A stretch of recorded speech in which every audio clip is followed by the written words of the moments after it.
Pan Woman by Mira Westcott, illustrated by Donald Cook. Page 3.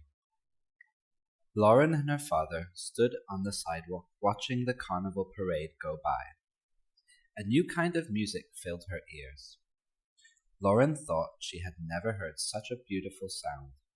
It floated over the noise of the crowd. The music was mellow and silvery like a bell. The notes hummed in the air around her. "Dad, what is that instrument?" she shouted. Dad was so busy watching the parade that she had to pull on his sleeve to get his attention.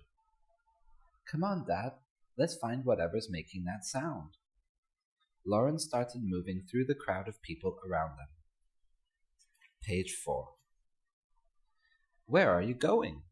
Dad asked in surprise. "Don't you want to watch the parade?" The carnival parade had never come through their small Florida neighborhood before.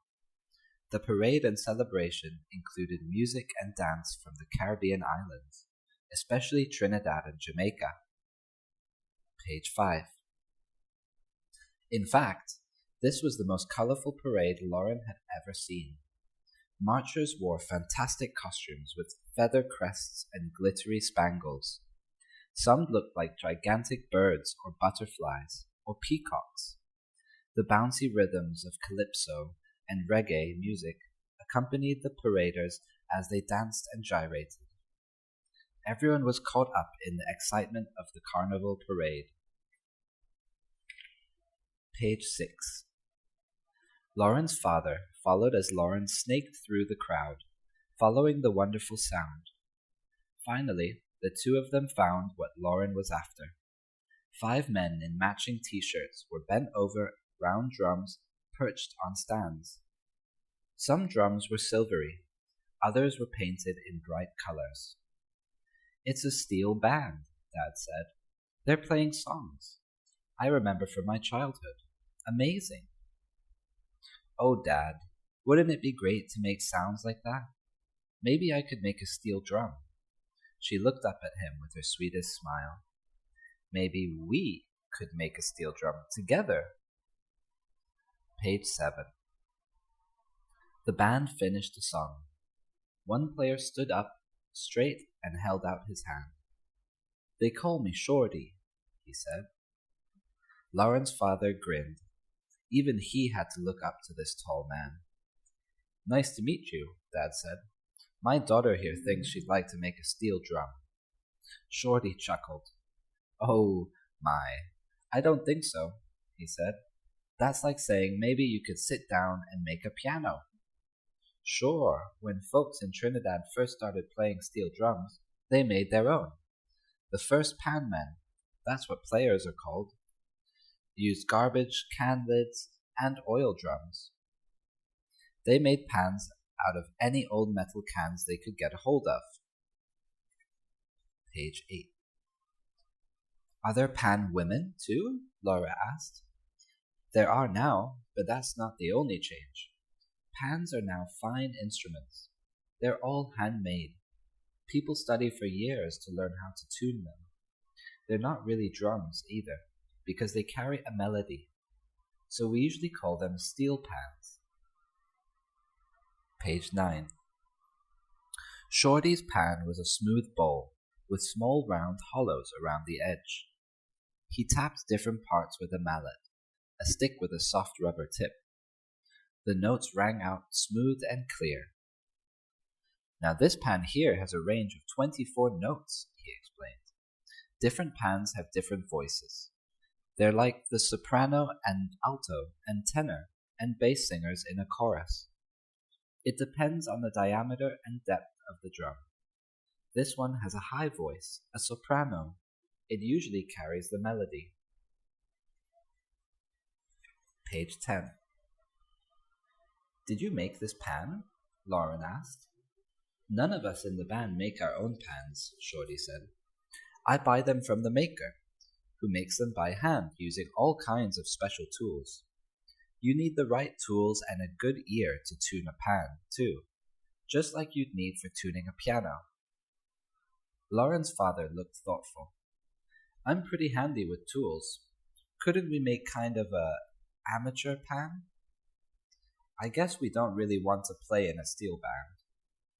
Lauren almost cried out, but she stopped herself. Oh, Dad, you're wrong about that, she thought. I plan to be a pan woman in a steel band. Just you wait and see. Page 12. Well, there's one steel band instrument that's pretty easy to make, Shorty answered. It's called a dudap, and it has two notes, one high, one low. You use it to keep time, not to carry a melody. To start, you need a big can and a heavy hammer. As they watched, Shorty explained what they had to do. Page 13. When the weekend came, Lauren and her father went to see Mr. Pirandello at the neighborhood Italian restaurant. Do you have some really big empty cans, like maybe 5 or 10-gallon ones? Lauren asked.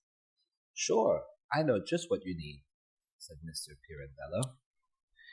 We get olive oil and tomato sauce in big cans. Empty ones are out back. Take as many as you want.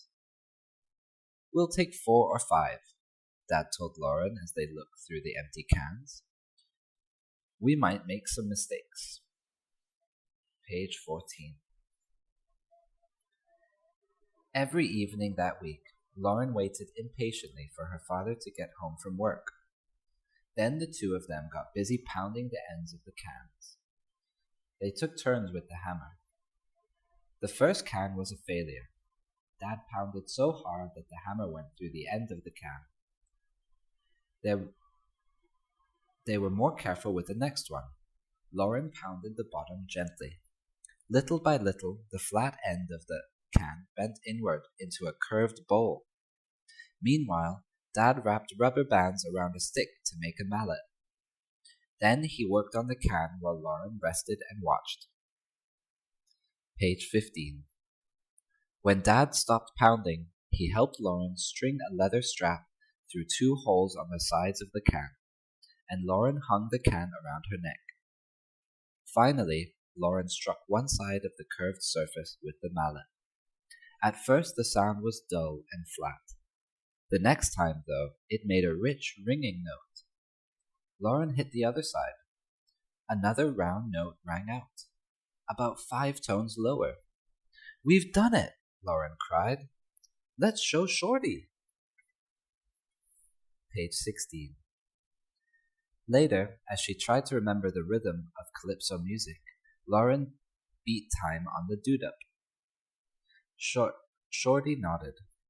Young lady, I think you've got talent, and you sure are determined. Tell you what, in a few weeks the middle school steel band starts practicing for next summer's carnival celebration. Maybe you'd like to sit in with them, get a chance to play a real mini pan. Come to the pan yard 2 weeks from Saturday, and we'll make a pan woman out of you. Lauren's eyes sparkled as she skipped home. She had a real steel band instrument, even if it wasn't a steel drum. No, I have a pan, she corrected herself, and now she was going to become a steel band player, a real pan woman. The end.